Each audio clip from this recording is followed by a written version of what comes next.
a life-changing tool millions of people can't stop talking about. What if the key to happiness, success, and love was as simple as 2 words? If you've ever felt stuck, overwhelmed, or frustrated with where you are, the problem isn't you. The problem is the power you give to other people. 2 simple words, let them, will set you free.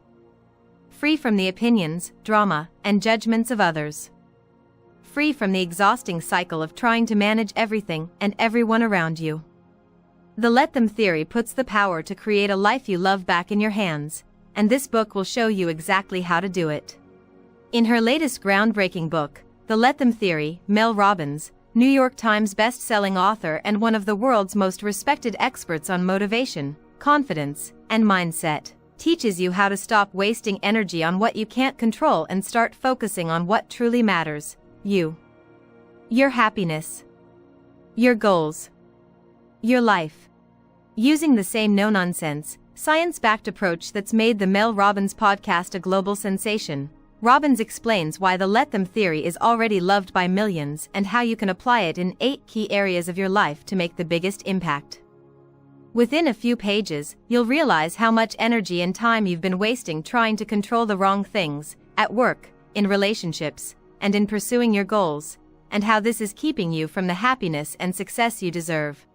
Written as an easy-to-understand guide, Robbins shares relatable stories from her own life, highlights key takeaways, relevant research, and introduces you to world-renowned experts in psychology, neuroscience, relationships, happiness, and ancient wisdom who champion the Let Them theory every step of the way.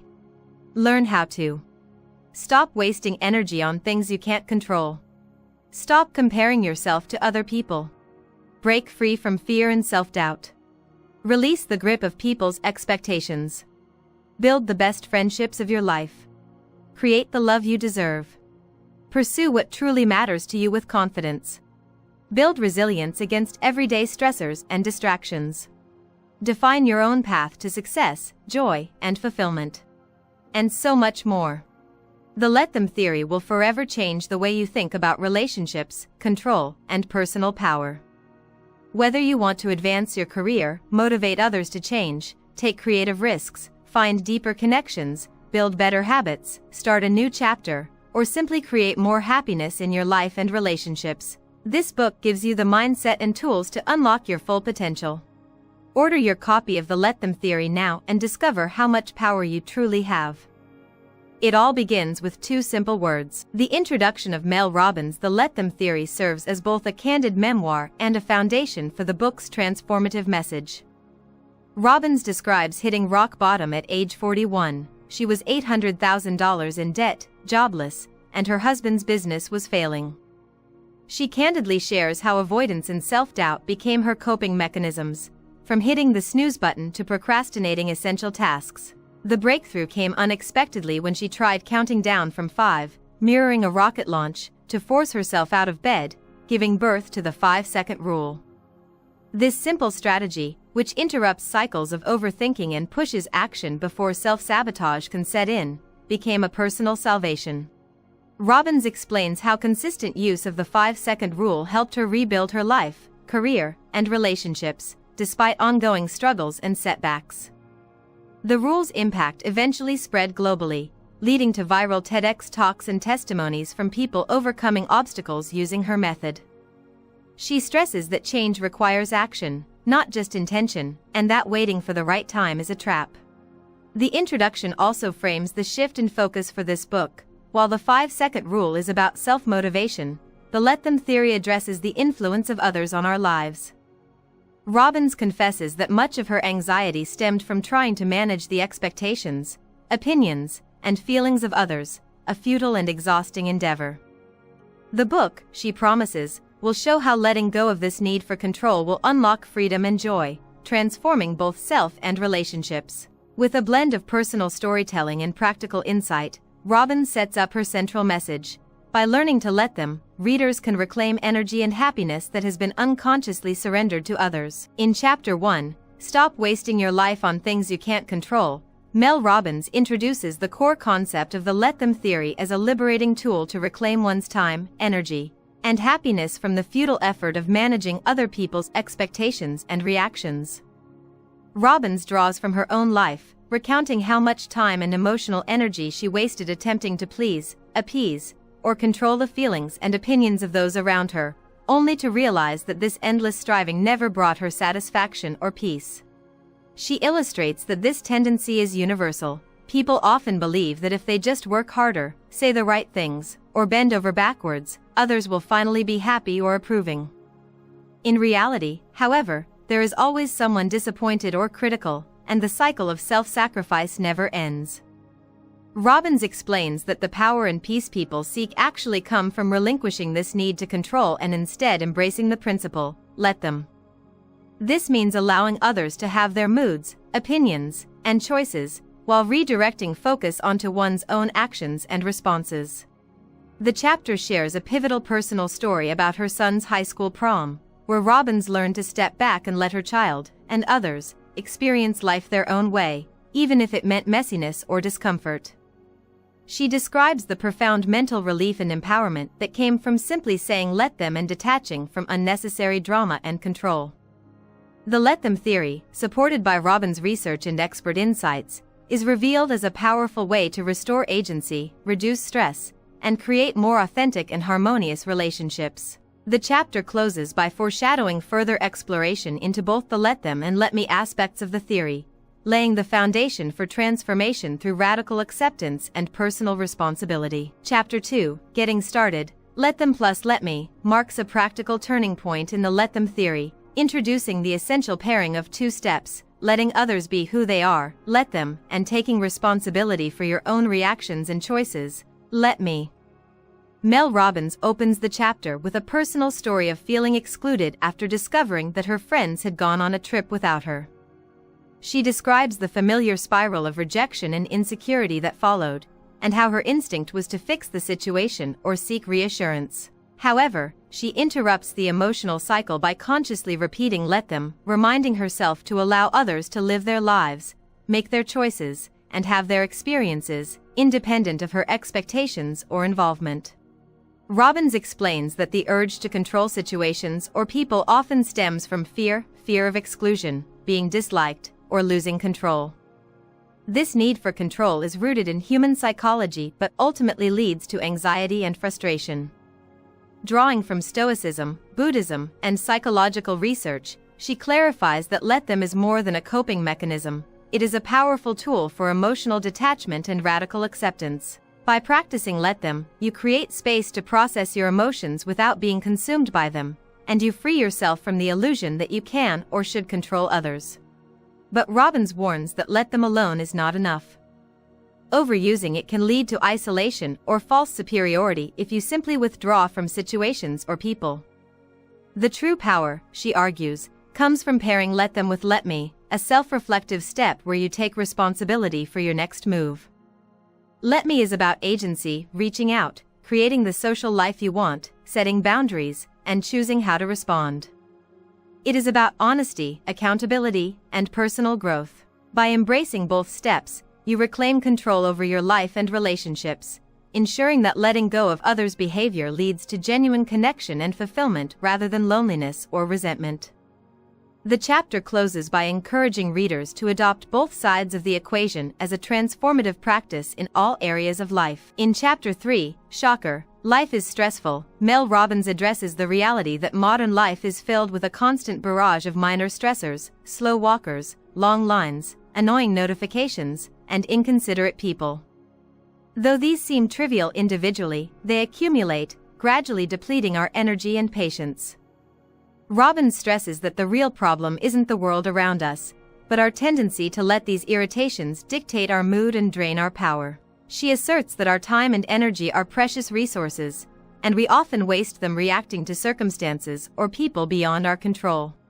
Through relatable anecdotes, like waiting in a slow line at the garden center or dealing with a coughing passenger on a plane, Robbins illustrates how easy it is to get swept up by irritation, only to have our mood and productivity hijacked by things we can't change.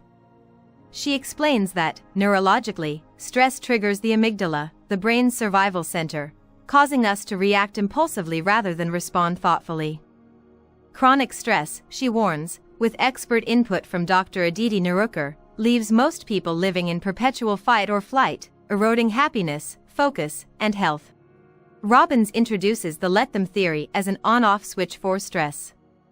When we consciously say let them walk slowly, let them talk loudly, let them cough, we interrupt the automatic stress response and reclaim control over our emotions. Pairing this with let me breathe, let me take responsibility for my reaction, enables us to reset, calm the mind, and act intentionally. By doing so, we stop giving away our power, protect our peace, and gain the freedom to focus on what truly matters. Robbins concludes that our peace of mind is worth protecting, and by practicing let them and let me, we can transform how we experience daily stressors and maintain emotional resilience in a chaotic world. Chapter 4, Let Them Stress You Out, focuses on applying the let them theory to recurring, persistent sources of stress, especially work, which research shows is the #1 source of stress for most people. Mel Robbins details how, in the workplace, we encounter unfair managers, impossible workloads, lack of appreciation, and many uncontrollable circumstances. She emphasizes that while you can't always control these external stressors, like being denied a deserved promotion or facing a micromanaging boss, you do have power over your own response. Robbins explains that the real shift happens when you stop fixating on what you can't change, let them string you along, delay your raise, be passive-aggressive, and focus on what you can do. Let me update my resume, network, seek a better job, or take steps to protect my well-being. The core message is that you are never as powerless as you feel. You always have choices, even if those choices require courage, effort, or patience. Robbins uses practical stories, like choosing how to react when seeing someone break rules in a public park, to demonstrate that let me is not about withdrawal or apathy, but about intentional action. Sometimes you ignore it, sometimes you speak up, and sometimes you change your environment. What matters is consciously deciding where to invest your time and energy. She encourages using a simple pause. Ask yourself if the issue will bother you in an hour, a week, or a year, and act accordingly. This chapter also addresses big-picture stressors, like politics, where control is even more limited. Even in such cases, Robbins urges readers to focus their energy on what they can influence: local action, voting, advocacy, or simply disengaging if that serves your peace. The let them theory, therefore, is about reclaiming your power, protecting your peace, and choosing your battles wisely. Ultimately, you decide what deserves your attention, ensuring your energy goes toward what truly matters, rather than being drained by things you cannot control. In Chapter 5, Let Them Think Bad Thoughts About You, Mel Robbins addresses one of the most paralyzing barriers in modern life: the fear of other people's opinions. She opens with the insight that everyone, no matter their goals or ambitions, will inevitably face criticism or judgment from others. Robbins argues that trying to avoid or control what others think about you is not only impossible, but it also leads to procrastination, self-doubt, perfectionism, and a stalled life. The core of this chapter is the radical idea of truly giving people permission to have negative thoughts about you, embracing the reality that adults are entitled to their opinions and that you have zero power to change them. Robbins details her own struggles with this, sharing how her fear of judgment kept her from promoting her speaking business online for years, ultimately sabotaging her own progress. She points out that even those closest to us, family and loved ones, have negative thoughts about us, and that's perfectly normal. Instead of wasting energy trying to manage others' perceptions, Robbins urges readers to reclaim that energy and direct it toward living a life they're proud of. She introduces a practical distinction: make decisions that you are proud of, not ones solely aimed at pleasing others. The let them mindset, paired with let me, as in, let me live by my values, is empowering and liberating. The chapter closes with advice on dealing with guilt and conflicting expectations. Robbins stresses that you will never please everyone, and you shouldn't let your own happiness or sense of self-worth hinge on other people's approval. The more you accept that judgment is inevitable and outside your control, the more courageous, authentic, and fulfilled your life becomes. Let them judge, let me live my wild and precious life. Chapter 6, How to Love Difficult People, explores the unique challenges and opportunities that arise when applying the let them theory to family dynamics and close relationships. Mel Robbins acknowledges that it's much easier to practice detachment with strangers, coworkers, or friends because distance and boundaries are built in. Family, on the other hand, is a lifelong, interconnected system where opinions are often more blunt, emotional, and difficult to escape. Robbins discusses how family members often express care through concern, criticism, or control, which can feel invasive or harsh. She introduces the reality that when you make significant changes, such as divorce, marrying outside tradition, or pursuing a non-traditional career, it disrupts the family system, often triggering dramatic reactions. Special attention is given to the complexities of blended families, where step-parents and stepchildren may struggle with loyalty, grief, and competition for affection. A key tool introduced is the frame of reference, shared by Lisa Bilyeu. This concept encourages us to consider the perspective and life experience that shape our loved ones' opinions and reactions. Through her own story about her mother's lack of enthusiasm over her marriage, Robbins shows that understanding her mother's fears and experiences led to greater compassion and peace. Instead of trying to change others' minds, Robbins urges us to let them have their feelings and opinions and focus on how we want to respond with maturity and empathy. Ultimately, the chapter teaches that true growth in relationships comes from accepting others as they are while deciding what kind of relationship and boundaries we want to create.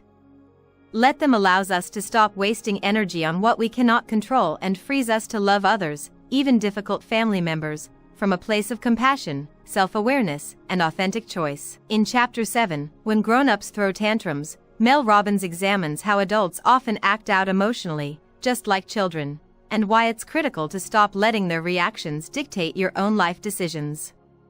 She reveals that many adults never actually learned how to process their feelings in a healthy way and, as a result, use guilt, passive aggression, outbursts, or silent treatment to get what they want. When you allow these behaviors to manipulate your choices, by saying yes when you want to say no, caving under guilt, or always being the one to adjust, you lose a piece of yourself and end up emotionally exhausted.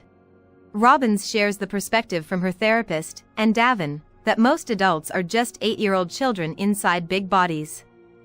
This insight can help you cultivate compassion and understand that emotional maturity is not automatic but a learned skill. She draws parallels between common child behaviors, tantrums, sulking, shutting down, and adult behaviors, rage texting, silent treatment, avoidance, highlighting that adults simply have more sophisticated ways to express the same unresolved feelings. A crucial distinction is made. While adults are 100% responsible for helping children process and regulate emotions, you are not responsible for managing other adults' emotions. Robbins describes the let them theory as a powerful tool. When others act out, you let them have their emotional reaction and focus on how you will respond. Instead of being drawn into their emotional drama, you set healthy boundaries and protect your own well-being. Robbins also encourages readers to recognize their own emotionally immature patterns and learn to let them, their own emotions, rise and fall without impulsively reacting. She explains that emotions are chemical bursts that naturally subside if left alone.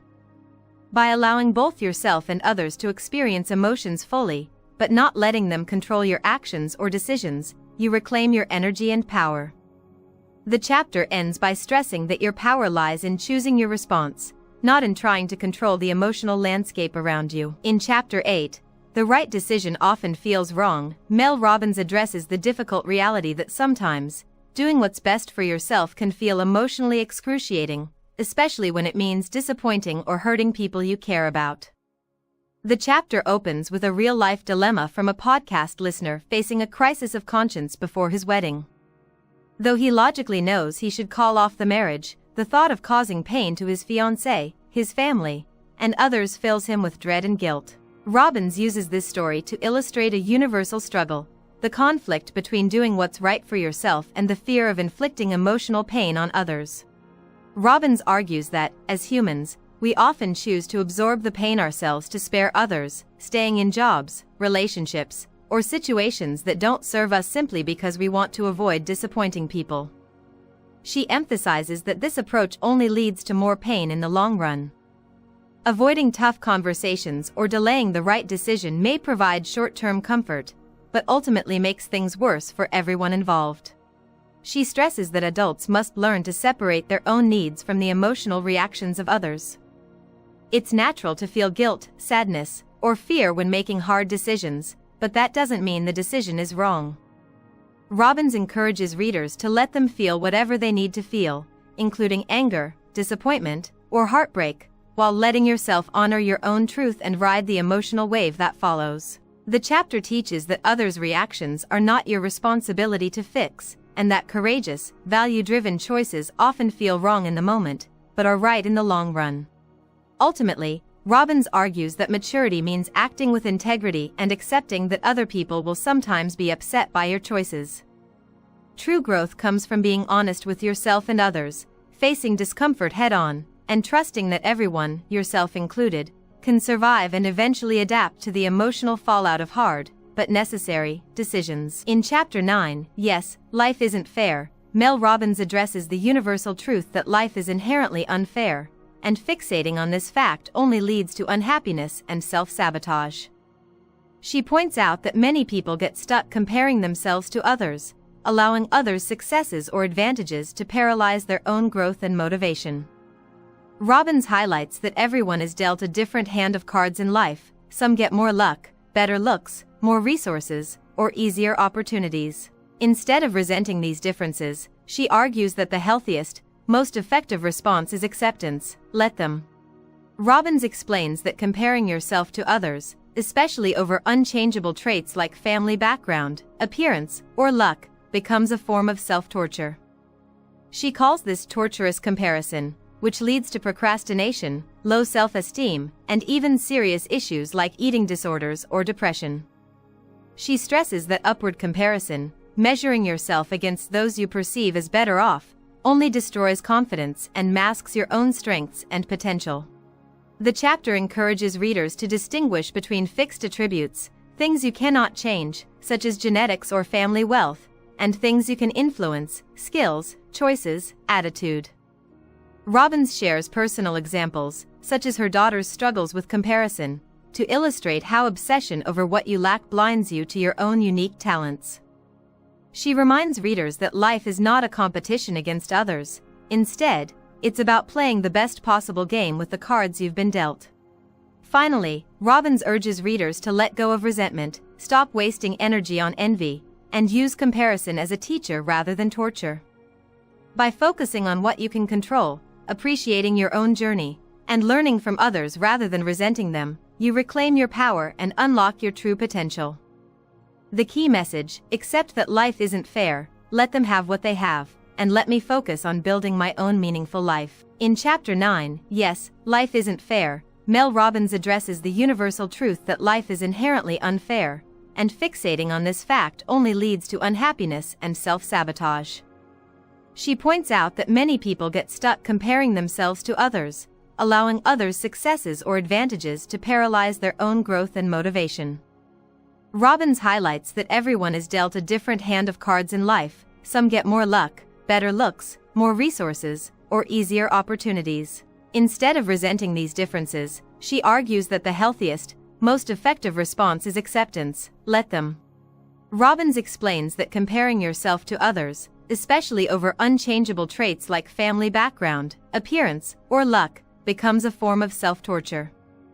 She calls this torturous comparison, which leads to procrastination, low self-esteem, and even serious issues like eating disorders or depression.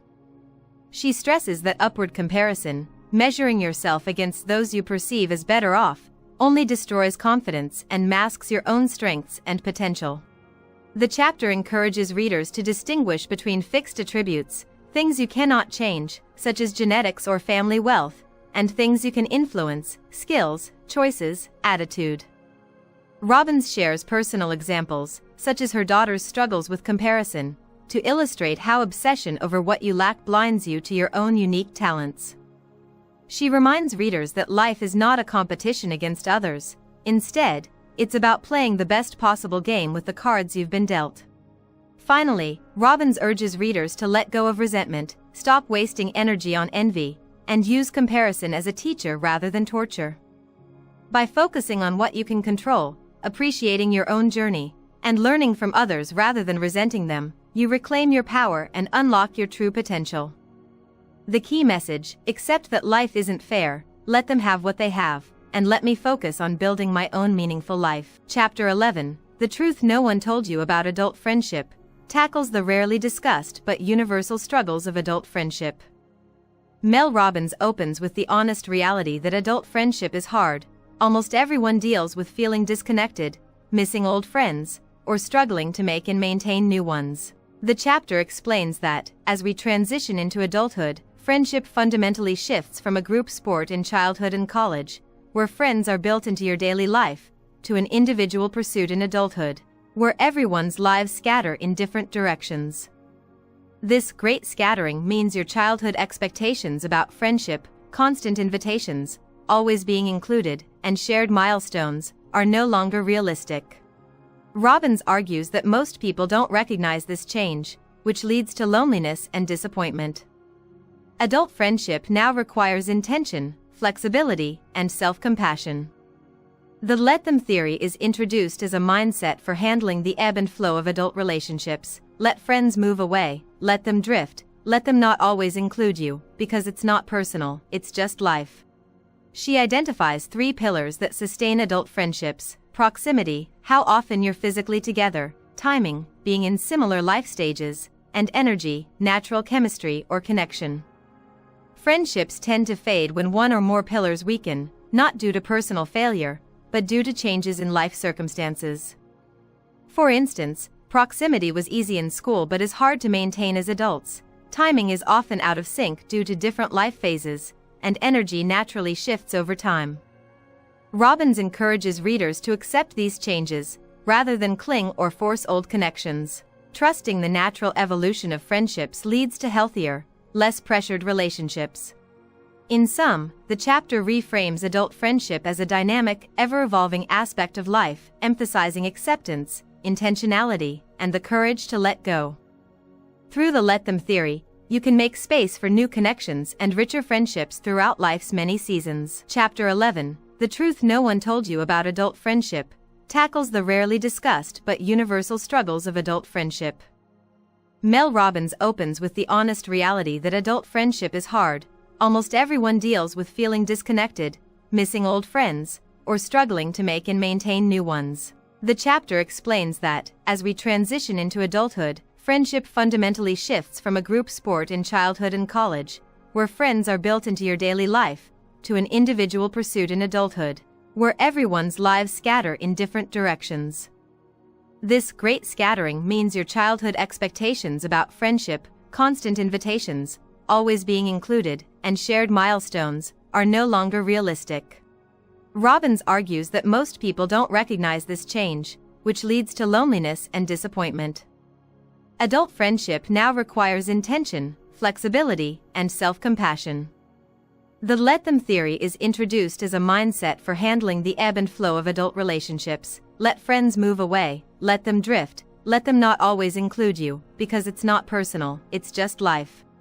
She identifies 3 pillars that sustain adult friendships: proximity, how often you're physically together; timing, being in similar life stages; and energy, natural chemistry or connection.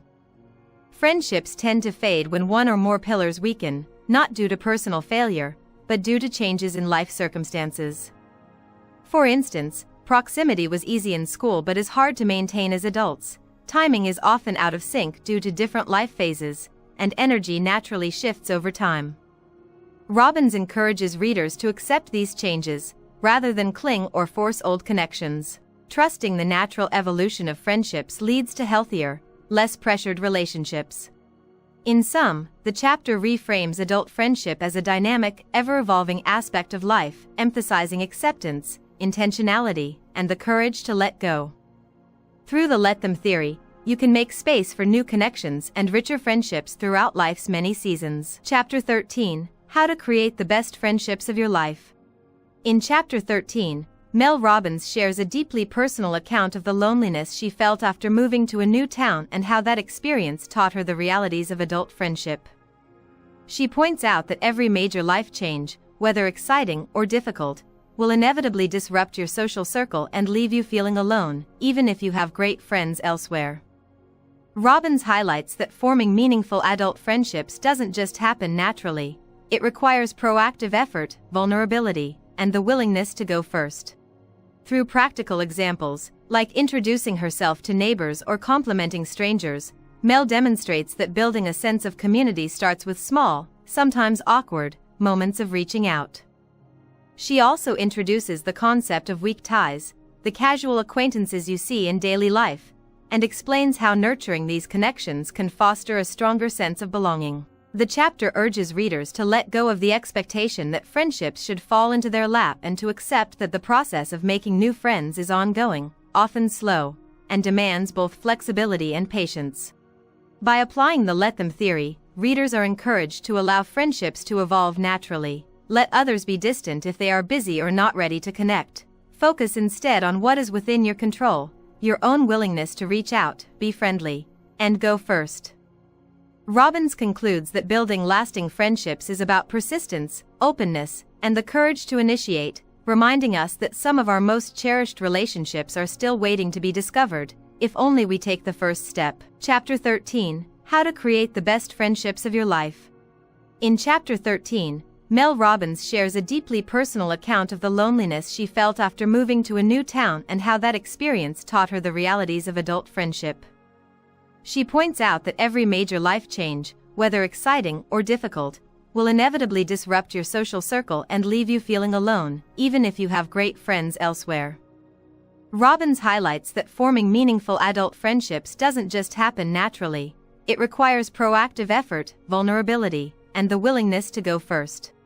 Through practical examples, like introducing herself to neighbors or complimenting strangers, Mel demonstrates that building a sense of community starts with small, sometimes awkward, moments of reaching out.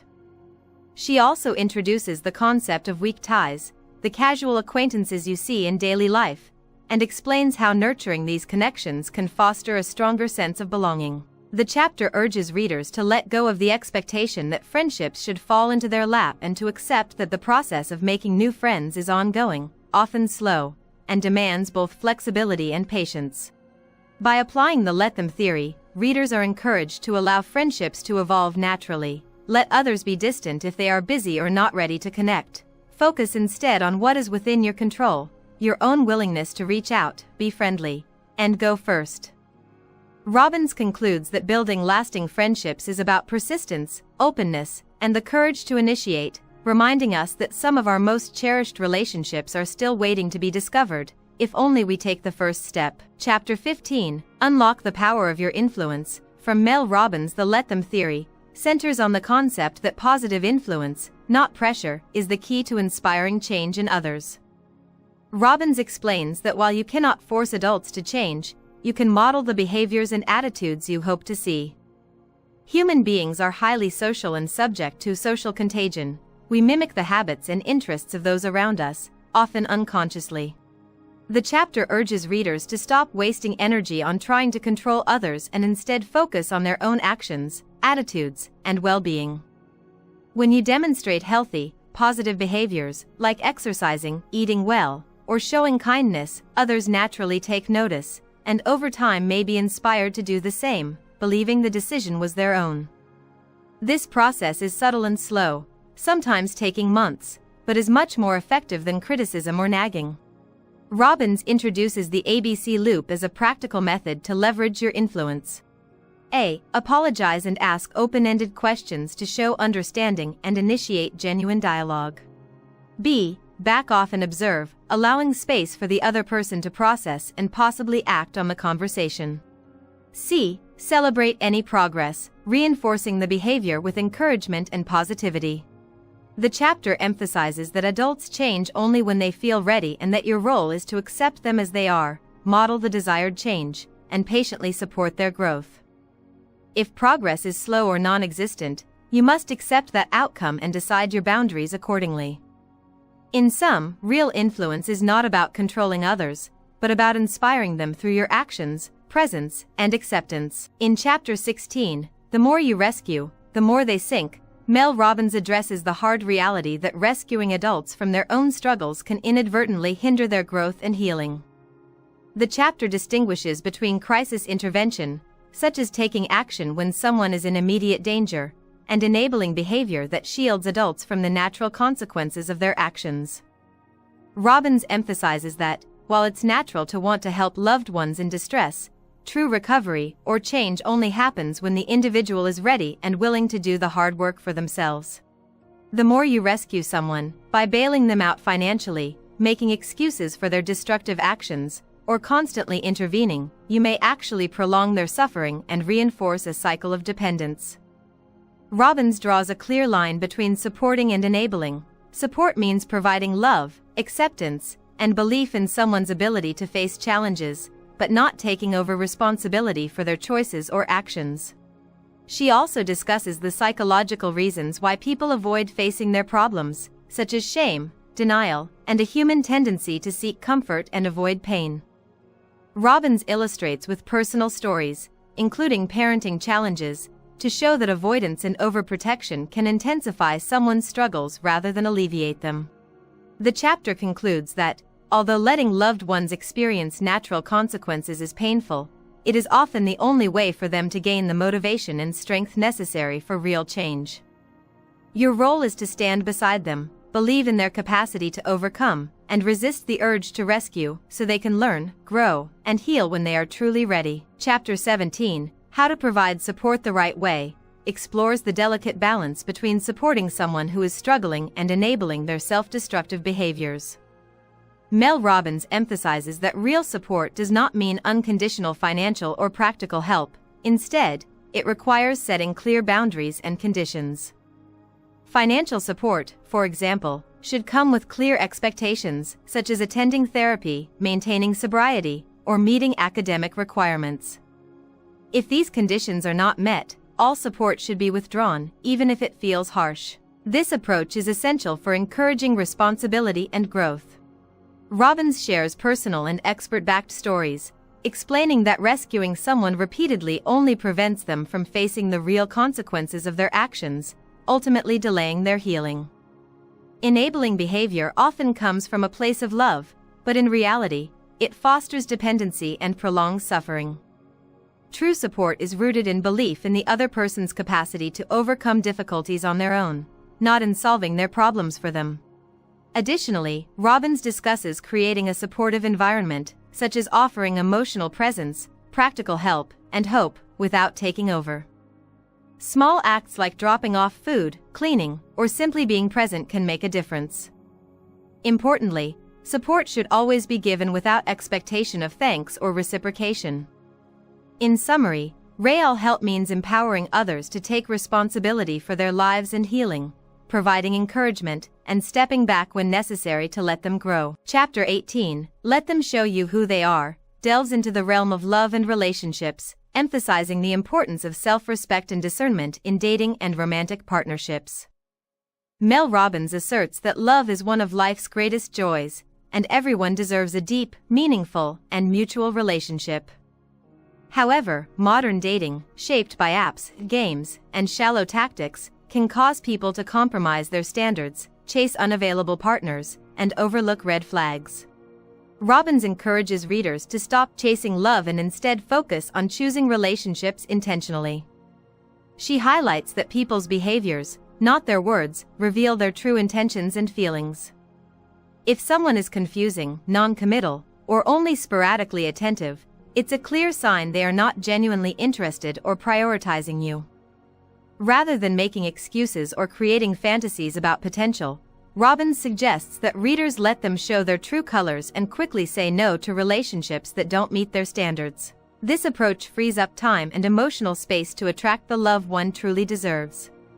Dating should be seen as a process of learning and elimination, not desperation. Every relationship, good or bad, teaches important lessons about boundaries, self-worth, and what one truly wants. Robbins emphasizes the importance of mutuality, mutual respect, effort, and attraction. In essence, if someone's actions don't match your needs, let them go, and don't try to shrink or change yourself for someone else. By trusting people to reveal who they really are, you position yourself for healthier, more fulfilling love. Chapter 19, How to Take Your Relationship to the Next Level, addresses the challenges of seeking commitment in romantic relationships and breaking unhealthy patterns. Mel Robbins begins by highlighting a common scenario: someone who is caring and attentive in every way, except they refuse to commit. Robbins urges readers to honestly examine whether they have a pattern of chasing emotionally unavailable people or if this commitment issue is specific to one relationship. She explains that repeated attraction to unavailable or non-committal partners usually reflects deeper issues rooted in past experiences or unresolved emotional needs. According to research, most people unconsciously repeat the same relationship dynamics over and over unless they intentionally break the pattern. Robbins insists that if this describes you, the answer is not jumping into a new relationship, but rather taking a year to focus on yourself, heal, and learn to be happy single. For those in a current relationship who want more commitment, Robbins introduces a practical framework for having the commitment conversation. She stresses the importance of clarity and self-respect. Don't hint or plead for commitment. Instead, clearly state your needs, express appreciation, and communicate what you want for your future without pressuring the other person. If your partner is not on the same page, Robbins encourages you to bravely walk away, rather than settling for table scraps. She emphasizes that self-worth and the willingness to say no are the true paths to finding a mutually fulfilling and committed relationship. Ultimately, Robbins reiterates, let them show you where they stand. If they don't choose you, choose yourself. Every honest step, even a breakup, brings you closer to the love you truly deserve. Chapter 20, How Every Ending is a Beautiful Beginning, explores how to determine when relationship issues are worth working through, and when it's time to accept that a relationship has run its course. Mel Robbins explains that no relationship is perfect. Long-term success depends on both partners being willing to do the work and never having to sacrifice core values or dreams. If you find yourself constantly wondering if you're with the right person, it's often a sign you want a deeper connection and fulfillment. A central lesson in this chapter is the importance of accepting your partner as they are, rather than loving their potential or trying to force change.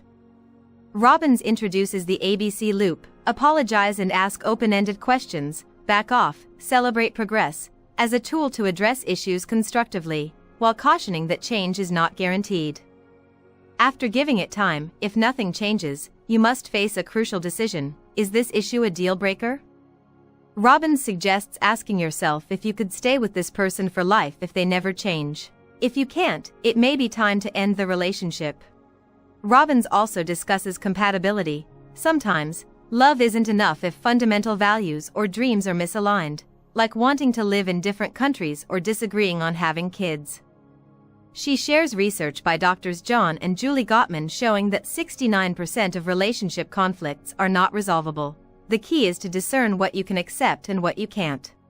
The chapter concludes with compassionate advice for navigating heartbreak: allow yourself to grieve, seek support, remove reminders, and fill your calendar with meaningful activities. Robbins emphasizes that self-love and self-respect are foundational. Your worth doesn't depend on another person's love or approval. The let them theory teaches you to accept others as they are, let them, while taking responsibility for your own happiness and growth, let me. Every ending can be a beautiful beginning, when you choose to value yourself and pursue relationships that nourish your soul. The conclusion of the let them theory, titled Your Let Me Era Is Here, is a powerful call to personal responsibility and empowerment. Mel Robbins clarifies that, although much of the book discussed how other people's actions, emotions, and opinions affect us, the true heart of the message is about reclaiming our own power. She uses the metaphor of the sky, ever-changing, uncontrollable, yet beautiful, to illustrate that, while we cannot control external circumstances or people, we can always choose our response. Robbins urges readers to stop trying to control others or wishing away problems, and instead focus on how they react to life's challenges. She highlights that every moment spent worrying about others' judgments, seeking their approval, or waiting for them to change is energy diverted from achieving your own dreams and living your true potential. The let them philosophy frees you from being at the mercy of other people's moods or behaviors, while let me empowers you to actively pursue your own happiness, goals, and self-respect. She warns of the costs. Not practicing let them leads to a life dictated by others, and not practicing let me means missing out on opportunities and the life you truly desire. Robbins argues that there is no fundamental difference between successful people and anyone else, except for the willingness to focus on what is within their control and take action regardless of others' opinions. Ultimately, the conclusion encourages radical ownership of your thoughts, actions, and future. Robbins emphasizes that happiness, success, and fulfillment are your responsibility alone. She invites readers to stop blaming others or waiting for outside validation, and instead, embrace their let me era, take risks, chase dreams, be honest about desires, and unapologetically build a life worth living. The only permission you need is your own. The chapter closes with a message of love and belief in the reader's ability to create magic in their own life, starting now.